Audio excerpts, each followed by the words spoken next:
Hi friends, എല്ലാവർക്കും എൻ്റെ YouTube ചാനലിലേക്ക് സ്വാഗതം. ഇന്ന് നമ്മൾ കേരമീൻ കറി വയ്ക്കുവാണേ. അതിന് നമ്മൾ പാത്രം ചൂടായി കഴിയുമ്പം അതിൻ്റെ അകത്ത് കടുക് എണ്ണ ഒഴിച്ച് കടുകും പൊട്ടിച്ച് ഉലുവായും പൊട്ടിച്ചെടുക്കണം. എന്നിട്ട് അത് രണ്ടും കൂടെ ഏകദേശം നല്ല ഉലുവ ഗോൾഡൻ ബ്രൗൺ കളറാകണം. അതിൻ്റെ അകത്തോട്ട് നമ്മൾ ഒരു സവാള, 2-3 ചുവന്നുള്ളി, കുറച്ച് വെളുത്തുള്ളി, ഒരു 3-4 അല്ലി മതി വെളുത്തുള്ളി. പിന്നെ കൂടുതലുണ്ടെങ്കിൽ നല്ലതാണ്, എന്നാലും വലിയ വെളുത്തുള്ളി ആയതുകൊണ്ടാണ് 3-4 എന്ന് പറഞ്ഞത്. പിന്നെ കുറച്ച് കരിയാപ്പില, 2 പച്ചമുളക്, ഇതെല്ലാം കൂടി ഇട്ട് ഒരുമിച്ച് അങ്ങോട്ട് ഇട്ടാൽ മതിയേ. എന്നിട്ട് കുറച്ച് ഉപ്പും കൂടി ഇട്ട് നമ്മൾ ഒരുപാട് അങ്ങ് ഗോൾഡൻ ബ്രൗൺ ഒന്നും ആകണ്ട, കുറച്ച് ഒരു നമുക്കതിൻ്റെ കളറ് മനസ്സിലാകുന്ന രീതിയിൽ. വെളുത്തുള്ളിയൊക്കെ ബ്രൗൺ ആയിക്കഴിഞ്ഞാൽ എന്തോ ഒരു പോലെയല്ലേ, അത്രയാകണ്ട.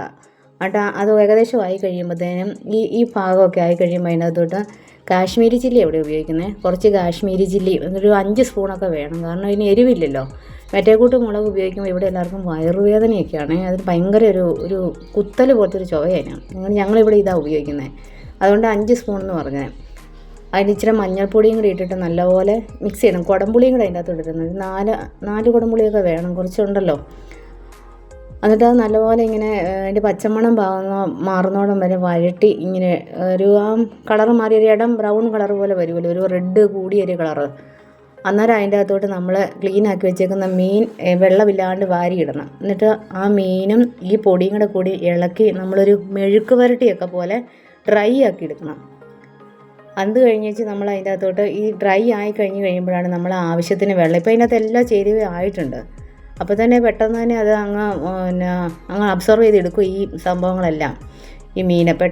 എന്നിട്ട് അതിൻ്റെ അകത്ത് നമ്മൾ ആവശ്യത്തിന് വെള്ളം ഒഴിച്ച് നമ്മൾ സാധാരണ മീൻ വേവിക്കുന്ന പോലെ തന്നെ കുറച്ച് നേരം മൂടി വെച്ച് വേവിക്കും. അത് കഴിഞ്ഞ് തുറന്ന് വെച്ചാണ് വേവിക്കുന്നത്. ഉണ്ടോ, മീൻ നല്ലപോലെ വെന്തങ്ങ് വന്നെന്ന് നമ്മൾ എപ്പോഴും ഇളക്കി നോക്കുകയൊന്നും വേണ്ടല്ലോ. അതിൻ്റെ പൊക്കത്തിൽ ഇങ്ങനെ എണ്ണ തെളിഞ്ഞ് വരും. അന്നേരം നമുക്കറിയാം മീൻ വെന്തിട്ടുണ്ടെന്ന്. പിന്നെ കരിയാപ്പില വാങ്ങിക്കഴിഞ്ഞ് കഴിയുമ്പോഴും നമ്മൾ ഇച്ചിരി കരിയാപ്പിലയൊക്കെ ഇട്ടാലും നല്ല ടേസ്റ്റായിരിക്കും. ഇന്ന് വിനിച്ചേട്ടൻ പേട്ടയ്ക്ക് പോയിച്ച് വന്നപ്പോൾ മേടിച്ചുകൊണ്ട് വന്നാൽ മീനും കുറേ പച്ചക്കറിയും കുറേ നാരങ്ങായും അതും ഇതെല്ലാം മേടിച്ചുകൊണ്ട് വന്നത്. അപ്പം അത് ഞാൻ വീട്ടിലെ പണിയെല്ലാം കുറേ കഴിഞ്ഞ് കഴിഞ്ഞാൽ പിന്നെയാണ് ഇതെല്ലാം ക്ലീൻ ആക്കുന്നത്. ഉപ്പുവെള്ളത്തിൽ കഴിയുക ഇതൊക്കെ എടുത്ത് വയ്ക്കുന്നത്, അല്ലെങ്കിൽ ഇതെല്ലാം പെട്ടെന്ന് കേടുവാകും, കുറേ രോഗങ്ങളും ഒക്കെ വരുമല്ലോ.